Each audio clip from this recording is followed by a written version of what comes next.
aha rero ngiye kujya kuri kibazo cyawe.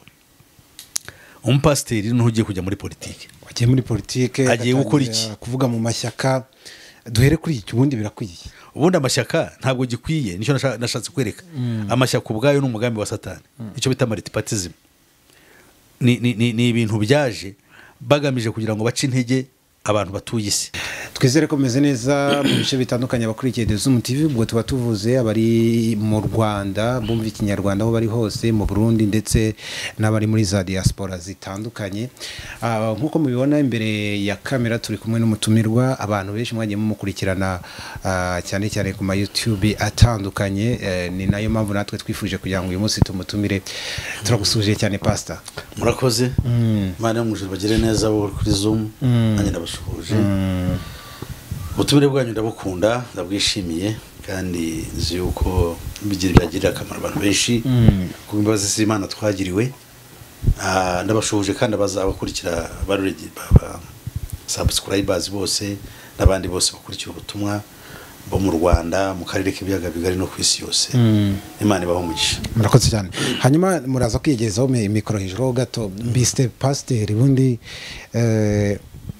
gatoya wenda nk'umuntu babonye bwa mbere hano kuri channel yacu. Pastor Musisi ni abantu benshi niyo mazina bakunda kubakurikiranaho. Ni muntu kiho gato wenda mbere yuko twinjira mu ngingo. Jewe nitwa Pastor Peter Musisi, nk'abantu umugabo ukuze byaka 65, ifite abana n'abuzukuru n'umugore. Ndi umuvuga butumwa rero wigisha ubutumwa bwiza bw'ubwami. Kandi nkongera iyo tuvuze ubutumwa bwiza bw'ubwami no kugira ngo ababyumva batazabyibazaho, nuko ubutumwa bwinshi bubwirizwa mwiyobokamana wari uruvangavange, ntabwo baba buri systematic buganisha ku kuza k'ubwami bw'Imana. Ibyo rero bigatuma abantu benshi baba mu rujijo ntibamenye neza aho ibintu bigana. Hanyuma nanone kandi nkaba ndi umuntu wigisha cyane cyane ku bintu bijyanye na eschatology, aribwo twita ubwirumvajuru. Twigisha ubuhanuzi kuko ubutumwa bwiza bw'ubwami bujyana n'ubuhanuzi nyakuri. So ubwo butumwa rero bwiza ibyo twita eschatology cyangwa ubwirumvajuru, harimo ubuhanuzi n'ubwirumvajuru, ariko buganisha ku bihe by'imperuka aribyo eschatology. Yuko isi ibihe mbese isi rimwe yarangira. Ubuhanuzi rero bwirangiza isi tugunda kubwibandaho cyane kugira ngo abantu bamenye aho ibintu bigana. Tukigisha rero n'ikindi kintu cyitwa stigmatized knowledge. Stigmatized knowledge no bumenyi bwahinyuwe. Hari ubumenyi nyabwo buhinyurwa. Ndetse uzumva abantu benshi byo bita ngo ni conspiracy theories. Babitesheje agaciro. Conspiracy theories ntabwo ari ikintu cyahozeho, ni ikintu cyazanye n'igihe cya myaka za 60 nyuma y'urupfu rwa Kennedy, John F. Kennedy wahoze ari perezida wa Amerika. Urupfu rwe rwari amayobera, so abagerageza kuvuga uko byagenze izo theory bakazidismissing as just conspiracy theories, nk'ibintu by'ibihimbano bidafite murongo. So rero turimo turavuga ibikorerwa mu isi y'umwijima by'ibinyoma, abantu banga kandi ariko kuri, noneho ubwo ikinyoma kikaba cyo gishyirwa imbere, abantu bakakira ibinyoma. Turageziriza rero mu buryo bwo dushoboye kugira ngo kwa kuri guhishwa tukwe exposing cyangwa tugushyira hagaragara. Mu byo nenda kuvuga muho mugejeje muvuga ntago ndumva idini musengeramo. Je nta dini ngira, jewe nari mu Gatolika, nza kumva ubutumwa bwiza bw'ubwami ani mu 1983. Nakira Yesu. Uhereye ubwo nta dini mbamo, ngenda ba muri amadini ko nabayeho nagiye mba mu madini yangaya asanzwe twita y'abarokore. Ariko buhoro buhoro nkagenda nkora umurimo wo cyangwa se nkagenda namagana bimwe mu buyobe bwagenda kabunzamo. Uyobo ko bugenda buza, uko buri gihe buyobo bugenda buza, uko burwanya rero usanga kenshi babandi mwari kumwe mutumvikana. Ubu nta rusengero ujya guteraniramo na rumwe? Urusengero rufite itorero, nkubwiye ko itorero ryitwa The Holy Living Church. Niryo torero nyobora, ariko kubera ibi byagiye bigezweho byaje byo gukinga isengero basaba ibyo tugomba kuba dufite ngiye nabaye nsa nkaho ibyo bintu tuba tubyihoreye kugira ngo tuba tuzabona ubushobozi ubwo nawe ubwo uri mu itangazamakuru uzatuvuganira ubwo bushobozi tubugereho ubushobozi mubugereho kari kanyuzemo ngira ngo Pastor Musisi muramwumvishe nibura umubonyeho bwa mbere hanyuma Pastor uyu munsi nifuje kugira ngo tuganire ku ngingo ivuga ku madini cyangwa se abapasiteri abanyamadini na politike muri no minsi biri kugenda bigaragara ko hari abanyamadini bamwe na bamwe cyangwa se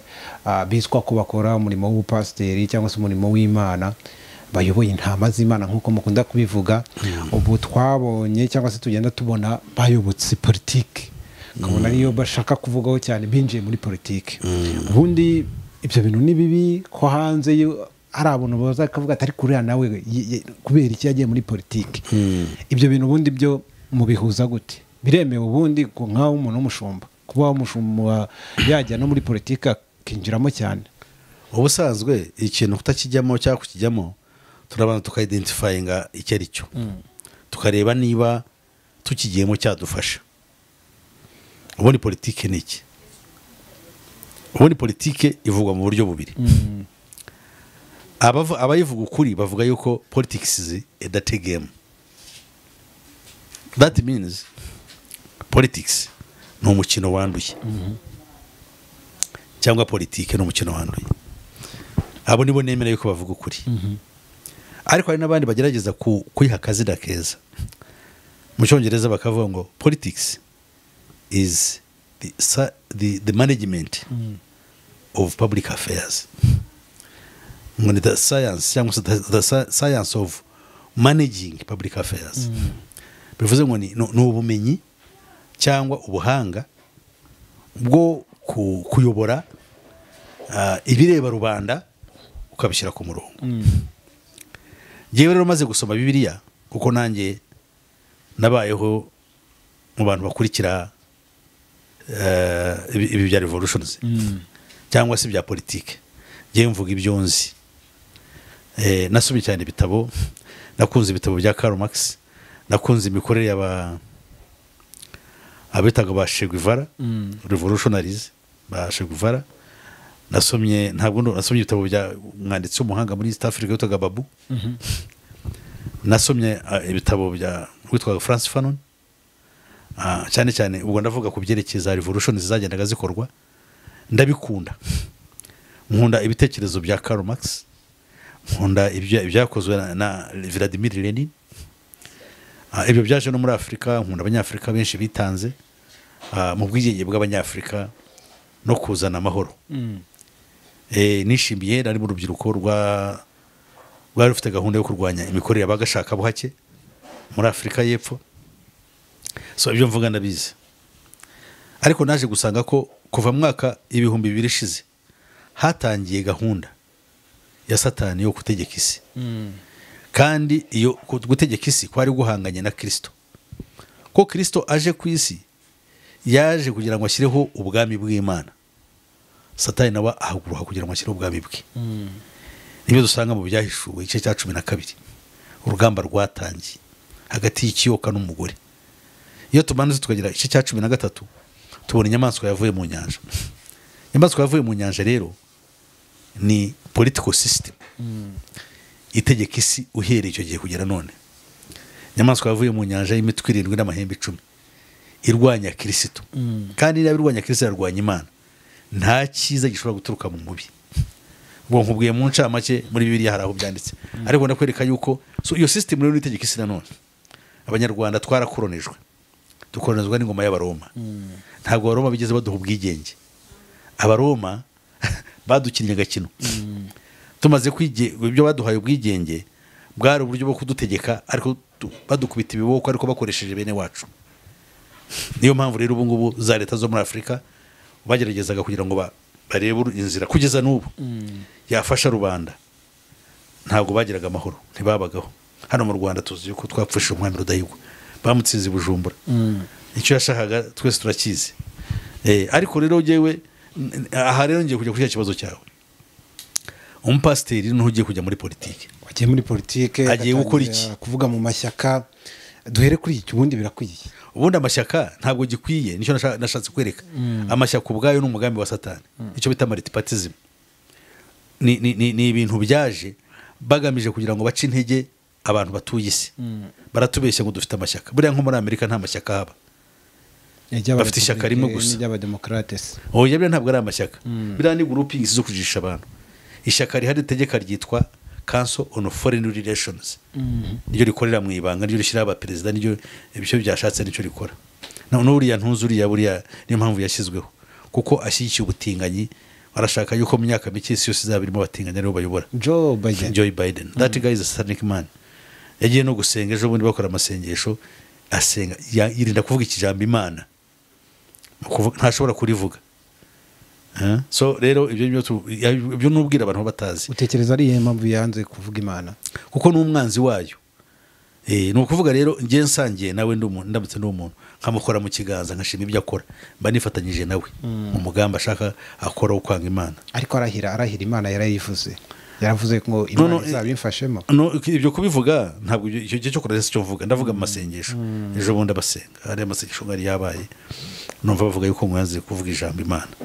so biriya nubwo wavuga Imana ariko ushobora kuvuga Imana uvuga iyindi yemva ufate Imana izabimfashe biterwa n'Imana je nemera apasiteri nabo simpfa kuvuga abapasiteri kuko abapasiteri hari abapasiteri b'amadini reka tuvuga twita abakozi b'Imana bajya kuri alitari bagafata Bibiliya ukwiriye kuba umukozi w'Imana wese ntakwiriye kujya muri politiki kubera izo mpamvu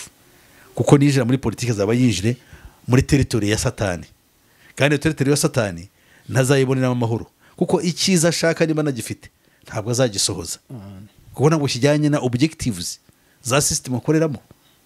ntabwo kijyanye n'intego z'iyo system arimo akoreramo nicyo nashaka kuvuga ntabwo wigeze ujya muri politiki ho gake kandi nkubwiye yuko nabaga muri za revolution nakurikiraga ibyo bintu nari mu rubyiruko nabaye hanze mu gihugu ndetse no muri ibi bintu muri kano karere najyaga mbijyamo nkabitangamo ibitekerezo politiki warayikoze rero yes waje kuyivamo wari ukubona ikorana na Satani cyangwa naje kuyivamo maze kubona ko nta murongo wayo ntacyo yazanira abantu kuko niba unayirimo wowe urimo ahangaha ntacyo wakora kugira ngo kigire icyo kimarira ba bantu ushaka kurengera size nabicyo mvuga ushaka kucyumva ushobora kuba ufite uri meaningful ufite ibitekerezo byiza rega turafite n'abayobozi bacu hano mu Rwanda turabafite bakunda ibihugu byabo rwose barahari ariko nta kintu cyiza bashobora ubwabo kugeraho kuko hejuru yabo hari izindi mbaraga zishobora kuba bakwemerera ko bakora ibyiza bashobora kuba batabizi cyangwa se banabizi ariko kuba batabiza cyane cyane abatabizi bo nzi yuko babagira inama nuko ntacyo bazageraho ku giti cyabo nta kintu bakora ngo bahindure muri isi niba nkumvishe neza rero kubera ko buriya niba twavuze kwinjira mu bintu bya politike ubwo kuba umupasiteri kuri weweho no kujya kuba yaba ministre kuba yakwiyamamaza kuba meya nabyo byaba ari nk'ikizira kuko aho buri muri politike yes kandi umupasiteri ntabwo akwiriye kubikora ubu ntiwaba ministre oya minisitiri uzi icyo minisitiri ni umuhereza arahereza se muhiye system yes hari system ebyiri za politike bigeze uko burya hari icyo bita muri politike icyo twita collective responsibility tuvuge niba hari ikosa leta iri bikora wowe ukaryumva ukabona wowe kuri wowe n'abadukoze ikintu collective wowe kuva ntucyumva ugomba kugisinyira ugomba kukibamo ukacyemeza nawe nubwo utacyumva nawe ukagishyigikira icyo rero that's betraying my consciousness ntabwo njye nabyemera kubikora ndeba ari ikintu kibi ntabwo byampa amahoro ubwo rero niba kuba mu kintu nk'icyo ntabwo byagukundira kuba byashoboka dutangira wavuze definition ebyiri za politike imwe wavuze ko ari umukino wanduye ndetse indi iyo ni nayo wavuze ko wemera cyane kurenza igisobanuro cya politike kindi wavuze ko politike science of managing public affairs kubera iki wahisemo kuvuga ko kuryama hariya havuga ko politike ari umukino wanduye ku buryo nakireba nk'ikintu kibi gusa kurenza ni experience my experience ibyo nagiye mbona ibyo ngenda mbona with time uhereye tukibona ubwigenge uko ibintu bigenda bihindagurika uko ubona ibintu uko bigenda bimera noneho local level Yirekuye ntabwo burya hano ku rwego rwacu nta nicyo wanabona ariko utagiye kureba ku rwego mpuzamahanga nibwo nabibona kamwe nk'urugero genocide iba mu Rwanda uribwira yuko yari impanuka n'amateka agaragaza ko yateguwe yateguwe nande yateguwe n'ubuyobozi bwariho niko amateka agaragaza icyo niho ikibazo cyo tuba dufite no genocide yatangiye gutegurwa mu 1933 cya 1933 itegurwa abantu babacamwe ibice itegurwa abantu bababwira bati wowe kugira ngo ube umututsi bihera ku nku ufite icyo se ntabwo ucyumva bakivuga nibyo inku ufite inka 10 ubaye umututsi bakajya no mu zindi factors n'ibindi bagiye bakurikiza ibyo bintu biraza kuvuga ngo 1959 for example Habyarimana yarahari iyo si genocide 1959 was a genocide habwo yari mu infancy yari mu itangira ryayo muri 1933 abanyamurenge hariya iyi genocide iri mu kureba abanyamurenge muri cya 1933 urumva neza cya 1933 nibwo bishe les étrangers mu gifaransa nubwo ntakiza ariko urumva ibyo bivuze n'abanyamahanga noneho bitangira gukwirakwizwa bityo yuko bari abanyamahanga kandi ababirigi baza babasanzemo muri Kongo ntarimo ababirigi bafashe ubwene igihugu bwa Kongo ntibabemera se none se kuki abakongomani b'abanyarwanda babahora iki just kuko babonye yuko ari itsinda ry'abantu riri influential rishobora kuba ryagira umusemburo kubera imyumvire n'ibitekerezo byabo yagira cyangwa yaba inzitizi kuri gahunda yabo ya gikolonize abari wenda abadukurikirana bashobora no gutanga ibitekerezo ariko ntekereza ko ni ingingo abantu benshi batavugaho rumwe kuko hari igihande kugeza ubu kivuga ko kuba umupasiteri yajya muri politiki nk'umunyagihugu ufite umutwe utekereza nawe ushobora gutekereza ibintu byagirira igihugu akamaro nta kibazo kirimo hakaba n'icyo kindi gice wenda cy'abantu mwenda guhuza imyemerere bavuga ko kubijyamo umuntu aba atambikiriye bagiye gukorera Satani sinumva gukorera igihugu no umurimo wa politiki ahurira iyo uvuze gukorera Satani ukavuga utyo bluntly bituma uwubyumva atabyumva neza naho nendaga kuvuga kuba naba ministre yewe ndavuga ngo kuvuga ngo ni minister cyangwa sivuze ngo abakorera Satani cyangwa kuba natanga ibitekerezo ko amashyaka yayoborwa kuba natanga ibitekerezo bya politiki bigamije kuzamura ireme ry'uburezi nkinjira mu buzima bwite bw'igihugu gutanga ibitekerezo byawe ugomba kubanza ukagira independence abari muri guverinoma y'u Rwanda cyangwa mu zindi government ntabwo ari abasatanike sicyo mvuga ahubwo ntabwo bazi bamwe cyangwa benshi muri bo ntibazi system mpuzamahanga bakoreramo yariyo kuko nubwo waba uri kuri local level nko mu Rwanda ibyo ushaka gukora cyangwa gushyira imbere bigomba kuba ntabwo bigomba contradict umugambi mpuzamahanga kankwe nk'urugero hari gahunda y'uburezi mpuzamahanga muri Amerika bayita ngo ni outcome based education yo kuvuga ngo kwiga kugira ubuhanga kugira ubwenge bikurweho habeho gusa umuntu kwiga kugira ngo akore abigikoresha kuba a worker not a thinker iyo ni program iri muri Amerika ariko ragenda ikwira n'isi yose ukore ariko ubone gukora ngira ngo abantu benshi biga kugira ubundi tuzakore tubona akazi no in education intellectual to be ijambo intellectuality uryumva ute ubundi umuntu ujijutse ni nawe ubona akazi ntekereza ko iyo wize ukajijuka ari byo bigufasha kubona akazi no hariho kwiga nk'ubu turashaka ko abantu bose baba tekinisiye kugira ngo babone akazi ariko iyo ni fenomena ije muri kino gihe kuko kera no kuba bagura mu filozofu bwabyo cyabaga ari ikintu gigufasha kuko iyo faculty warayigisha abantu bakeneye kumenya filozofi abantu bakeneye kuba bahanga n'urugero none se tuvuze ngo political science abantu biga political science wavuga uti kubera yuko ntaho azajya ba minister cyangwa ntabiza kucya byiga nibyo wavugaga abantu tugomba tugize abantu bize political science benshi wenda badufasha guhuza ibitekerezo n'urugero kugira ngo mu buryo bwa science bashireho umurongo wenda mwiza n'urugero ariko so umurongo mwiza uri sustainable bashobora kuwushyiraho bigakunda kandi politike mpuzamahanga yishaka ikindi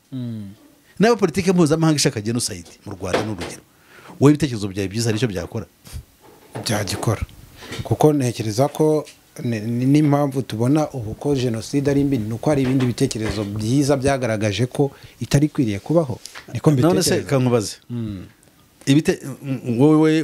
wari umwana cyangwa simbizi nari umwana genocide yo mu Rwanda hano mu Rwanda twari dufite abantu badashobora kuba basubizwaho bari mu mashyaka ya opposition bari abagabo nyabagabo bitekerezo byiza no ku ruhande rw'abari bavuye hanze bari bahari bahuje ibitekerezo by'igihugu kigire cyiza byarangiye ibyo bintu ahubwo genocide ari ibaye n'ababandi bapfiramo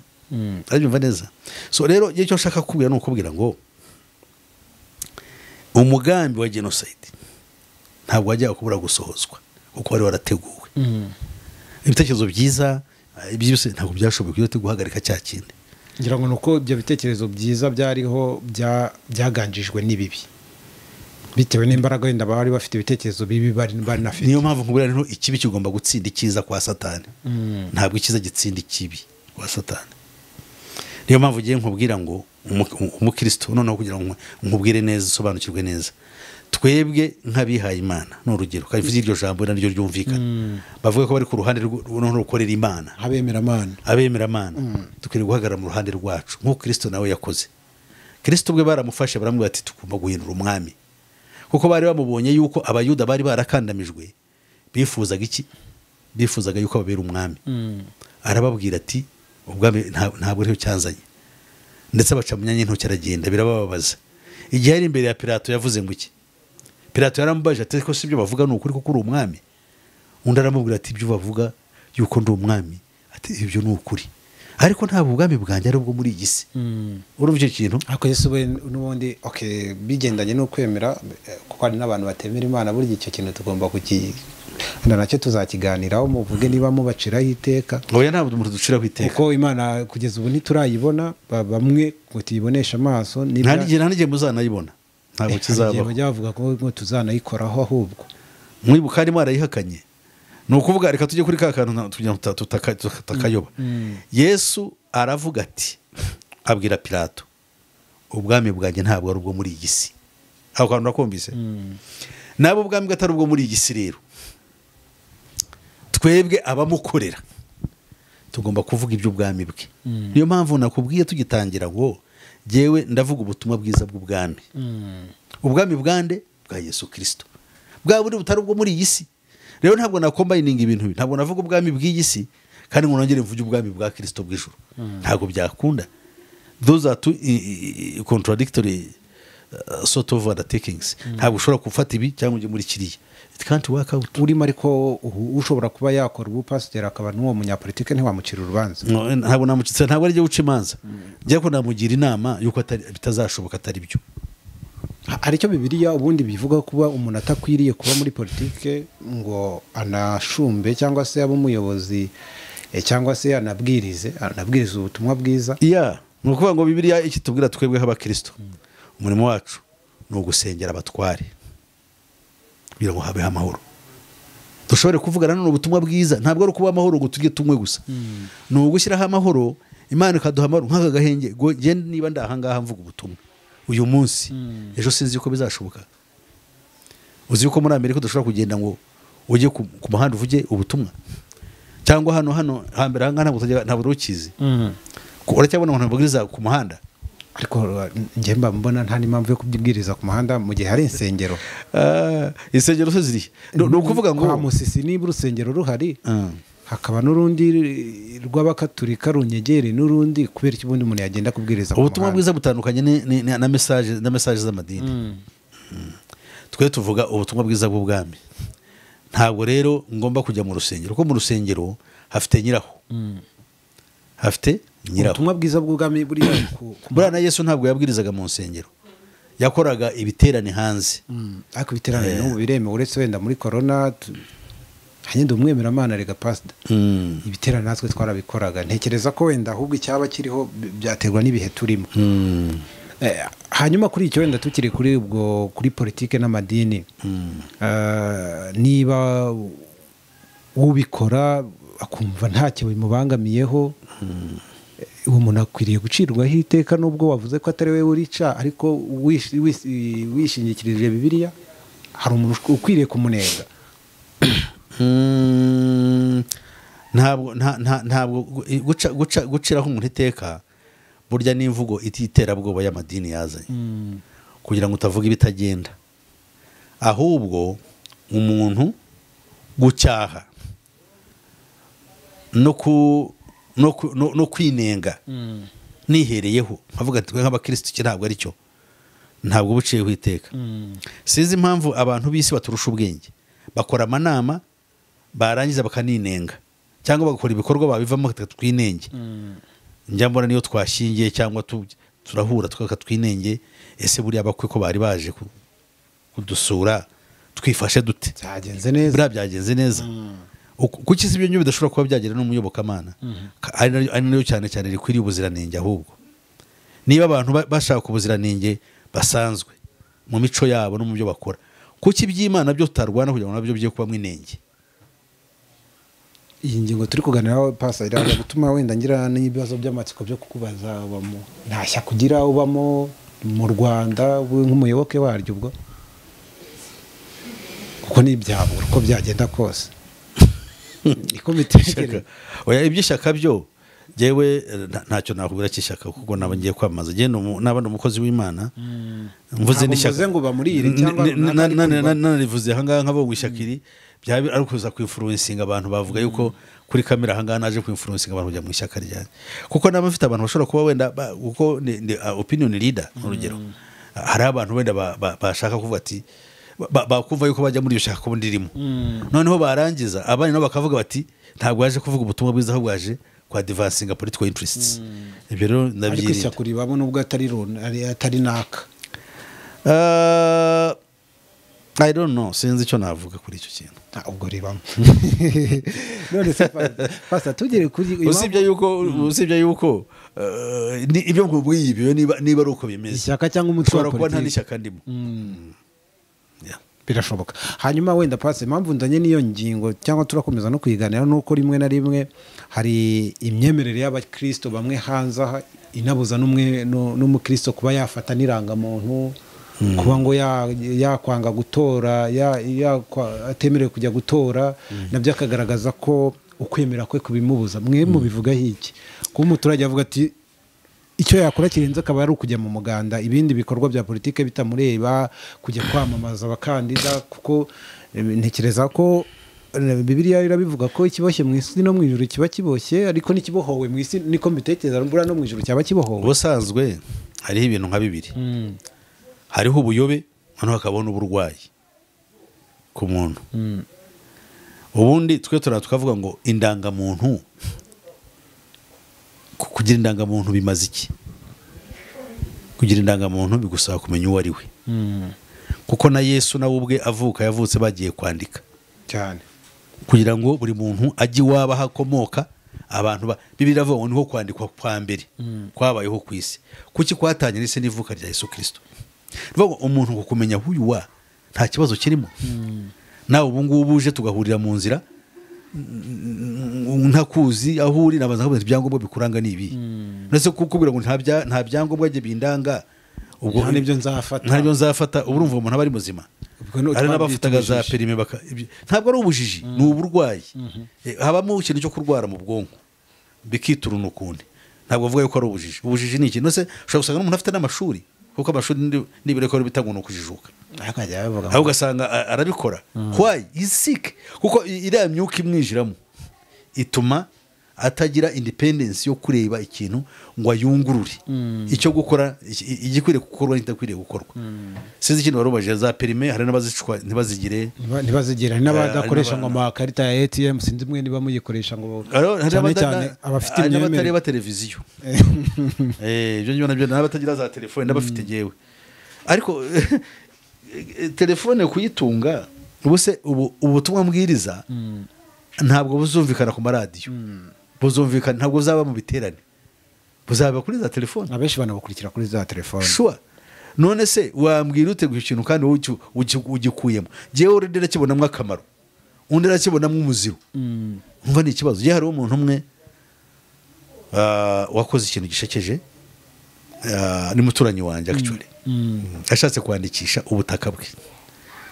noneho ko atagira indangamuntu biramugora, biba ngombwa ko abyandikisha ku mukobwa we. ubu yanze gufata irangamuntu. noneho ngiye nkabaza kuki wemera yuko umukobwa wawe afata ikizira, kuko niba agifite we uremeye yuko azarimbuka. Umukobwa we arayifite kandi bamwanditseho iki? Ubutaka bwe. Byumvikane ko ubutaka ntabwo ari ubwe n'ubw'umukobwa we, ariko icy'ingenzi ngiki, niba indangamuntu kuyifata ari icyaha kandi kizarimbuza umuntu, kuki umwana wawe arimbuka umureba? Nicyo ko ari uburwayi, ntabwo ari ubujiji, ni uburwayi. N'ibyo bintu cyane cyane wenda hari impamvu turi no kubivuga, uko ikoranabuhanga rigenda ritera imbere, hari ababisanisha n'imyemerere, bakavuga ati ni cya kimenyetso noneho kidusoyeho. ATM ikiza baravugaga ati murebemo neza, no mu irangamuntu y'u Rwanda biza rwose wasangaga ari abantu bavuga ati harimo 666. Ibyo byo ikoranabuhanga ubundi n'imyemerere byo mu bihuza gute kugira ngo, kuko hari igice kimwe usanga wenda wamujije gukoresha ijambo ubujiji, ariko ku buryo ushobora no kubyaneza ukavuga ati harimo n'ikibazo cy'ubujiji. Niba ATM ifasha kuba nabikuza amafaranga, niba telefone kuyikoresha nguhamagara ati Pastor Musisi umeze neza, ukansubiza ati meze neza. Ibyo bintu ikoranabuhanga ubwenge bwa muntu bigenda buvumbura, kubera iki bisanishwa no kwemera bamwe bagahitamo kubireka, ndetse n'ubikoresheje agaterwa ubwoba ko ari muri systeme ngo ya Satani. Anyway, reka maze nkubwire, iri koranabuhanga technological advancements, ikoranabuhanga na technology ntabwo ari n'ubwenge bw'umuntu burya, ariko cyo ntabwo nahita kikubwira ngo cyumve, cyazana controversy zindi. Ariko reka nkubwire icyo gihe ntekereza. Ariko ikoranabuhanga ni burura ryemera, wowe niko mbitekereza. Ndaryemera, ariko ririmo riraganisha ahantu habi umuntu, nkuko tuzabibona ko birashaka kugira ngo umuntu ahinduke ikirobo in future. Yes. So ikoranabuhanga ntabwo rigarukira, ririmo ririhuta rigana ahantu igihe kizagera umuntu ashobora kuri maneginga, ahubwo ryo rikamumaneginga, ni ukuvuga ryo rikamujera. Icyo rero ntabwo umuntu azaba akiri umuntu, ahubwo icyo ushaka kubwira dore ngiki, ikimenyetso cya abantu bita ikimenyetso ushaka kugira abantu bumve kandi basobanukirwe, ntabwo kiri mu indangamuntu, ntabwo kiri muri 666 nk'uko bamwe babitekereza. 666 si ikimenyetso gifatika, ni gahunda iri imbere mu by'abantu bakira. Ukuri abantu bakiriye uhereye mu kinyejana cya 18, ubwo abantu bakuragaho kuyoborwa n'Imana, bakumva yuko iyobokamana barikoresha bakariyobora nk'uko bo bashaka. Icyo gihe n'Imana bakaro bayiremera. Icyo cyo cyabaye ikimenyetso cya 666. Kandi ikimenyetso kigiye kugera hakomeye mu minsi iri imbere, hagiye kujyaho leta imwe izategeka isi n'idini rimwe. Icyo gihe ibizakorwa, ariko ibyo bintu numvisha bavuga kuva kera. Muretse gatoya, ntabwo ari kera, we ntabwo uri wa kera, uri ejo bundi. Ariko icyo mvuga kugira ngo gahunda ikore neza yaho tugana, n'umuntu kubaho kwe imibereho izakomera, kereka ugendera muri gahunda iyo system itegeka isi izabishaka. Uwo muntu niwe uzarya, niwe uzanywa, niwe uzabaho neza. Nibyo twita rero uzaba ufite ikimenyetso niwe uzemera kugurwa no kugura. Mfite agatabo kitwa Paving the Way to Hell. Mu Rwanda ntabwo hari nagakuye muri Amerika n'umuntu kanyereje, ariko umwanditsi wako yaranejeje cyane. No kuvuga ngo gahunda irimo itegurwa, hariho gahunda aravuga biradusaye tuzi gushyiraho leta imwe, gushyiraho itorero idini rimwe, noneho no gushyira igisirikare kimwe na police, international police force, and even the courts. Amategeko agomba guhuzwa, amategeko mpuzamahanga mu bucamanza, igipolisi kikaba kimwe n'igisirikare kimwe. Nubwo kino gisirikare cya ONU kiri muri Kongo kiri herezo kizagenda kiba expanded, kizabishyiriza igisirikare kimwe gitegeka isi, n'imipaka izakurwaho. Abantu bose babe citizens, global citizens, babe abaturage bo mu bumbi, aho ko abaturage b'ibihugu runaka. Ibyo ntibyaba ari byiza kurenza uko tutuye ubu, kuko bikozwe hagamijwe icyiza, ariko bikozwe hagamijwe ikibi ntacyo byaba bitumariye. Ntekereza ko bizaba bigamije icyiza, kugira ngo wenda niba nta mipaka izaba ikiriho nzajya mu Burundi yakirwe nk'uko Murundi yakirwa, ndetse binorohe. Ari byiza, ari byo bigamijwe byaba byiza, ariko ikigamijwe si icyo. Pastor ngira ngo wenda twanaganiye cyane n'izindi ngingo zitandukanye tuzajya tugenda tuziganiraho yego ariko uko bisa kose n'ubundi ibyo bice twavuze by'abapasiteri bashobora kuba cyangwa se abakozi b'Imana bari no muri politike barimo n'abafite imyemerere y'uko badashobora kubibangikanya ese wenda nubwo turi kugera ku musozo hari aho bihuriye na rya jambo Yesu yavuze ngo ibya Kayisari mu bihe Kayisari n'iby'Imana mu bihe Imana oya ntabwo aricyo bivuze hari abajya babyeterpreta oya na ugushaka excuses ngo bajye mu bintu ariko no gushaka excuses gusa zo kujya mu bintu naho ubundi ibya Kayisari ni imisoro cyangwa se indi mirimo yose twasabwa byo kugandukira ubutegetsi kugira ngo bijyanye n'inyungu za rubanda naho ubundi ntabwo iby'Imana wabishyiramo ngo kanye gupatisipa muri politike kuko ibya Kayisari bya Kayisari nowe hanyuma tugana ku musozo Pastor hari abantu igice kimwe cy'abantu ubwo barangije gufata iyo myumvire bakavuga ngo uwo mukozi w'Imana umurokore wo mwemeramana udashaka kujya muri gahunda za leta udashaka kuba yaba umuyobozi bakaravuga ati uko nuguheza inguni nubuheza nguni rwose budakwiriye ngero n'imyemerera nkoresha na ryaje amakavuga ati ni nubujiji rwose ibyo nubujiji iyo Mana bimeze gute iyo n'imyemerere idateye imbere mwe mu bivuga nk'iki oya kuganduka mu bya leta ibyo shaka gusora gukora imirimo kugira gute ibyo tugomba kubikora je nakubwiye impamvu politike ntayijyamo nuko ntashobora kubivanga kuko Iran system namaze kumenya yuko iri bankrupt ndavuga kuri go mpuzamahanga kandi nakubwiye impamvu zabyo navuga ko imyaka 2000 birashize Satani ashizeho umushinga wo gutegeka isi no kwihuriza hamwe ari byo turimo tugenda dukora ariyo nyamaswa ya kane izageza ku iherezo ry'ibintu byose inyamaswa ya kane iri mu bice bibiri yavuye mu nyanja n'iyavuye mu gitaka ubu turi mu gihe cyavuye mu gitaka ubundi mbona kubwira yuko tutanyana ko nigisha eschatology mbese ubuhanuzi ubwiruvajuru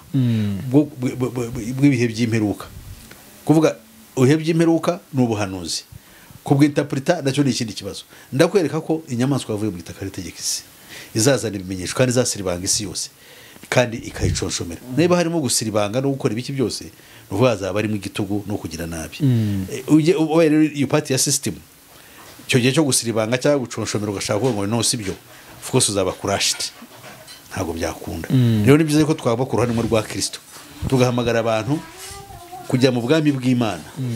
ngo batarimbukana n'inyamaswa n'umuhanuzi w'ibinyoma ndetse na Satani uko bibiri bibyigisha nibwo rero ku musozo dusoza tuvuge ko umuntu yakwiriye kumesa kamwe urakoze murakwiriye kumesa kamwe umuntu akwiriye kumesa kamwe that's right kuko niba ushaka gukora ibintu byiza bikora uvuga ubutumwa bwiza bwa Yesu Kristo noneho uzajye muri ubwo bwami mu gihe gikwiriye ariko kuri iyi si ntabwo wafata impu zombi ngo bikunde kandi waka hanyuma Pastor turabashimiye cyane murakoze ni ibitekerezo byanyu bwite namwe nuko munabitekereza ariko wenda nubwo mugenda munabihuza no kwemera n'ibyanditswe ariko wenda nabandi ntago twakora uko babyemera niyo mpamvu wenda tuba twaje no kugira ngo tunaganire rwose ubutaha nabwo tuzaganira ku zindi ngingo nyinshi zitandukanye abantu benshi bakunda kugenda banibaza ntekereza ko ingingo tuzaganiraho niyo twasiga tuyivuze ni ingingo igendanye no kwemera hari abantu bemera ko Imana ibaho n'abatemera kwibaho abatemera kwibaho ubundi hari ikibazo dukwiriye kubageraho tujye tuzabiganira Pastor Musisi mwakoze cyane kuduha umwanya wanyu kandi twizere ko n'uwo munsi tuzabatumira nabwo rwose tuzaganira amina murakoze cyane Imana ibahumisha cyane namwe mutarakanda subscribe na kukamenyetso k'umutuku kandi to subscribe kugira ngo uzajye mubona n'ibindi biganiro bitandukanye Pastor Musisi mu bindi bihe biri imbere tuzaba tumufite kugira ngo tuganire kuri izo ngingo zitandukanye Imana ibaho umugisha murakoze kadusenge Mana yacu turagushimye ku mbabazi zawe udukoze neza tuvuza amagambo tubona yuko akwiriye kandi abonereye ubwami bwawe bidufashemo kandi n'abazumva ikiganiro ndabasabira kugira imitima yabo itazinjira mu kujijirirwa cyangwa mu kunangira ahubwo bazatekereze iby'ubugingo bwabo kandi uzahindukira ukuri ndamugushimiye mwami wanjye azarokoka nuko rero uhane nabo kandi ubagire neza natwe turinde kugeza icyo gihe tuhanye na mwene data tubyambarije mu izina rya Yesu Kristo umwami wacu amen hamwe n'ibyo kandi ndibwira yuko abashaka kugira bavuga kuri ikiganiro bantelefona kuri 0788 50 60 76 aho kugira ngo babe bibaza bakabura uko babivuga cyangwa se bakabishyira muri comments twazahura tukabitangiraho tubasobanurira. Ushaka kubona ko mwanaganira nimero ya Pastor Musisi niyo iri hasi wamuhamagara mukaba mwanaganira birambuye. Murakoze cyane. Thank you.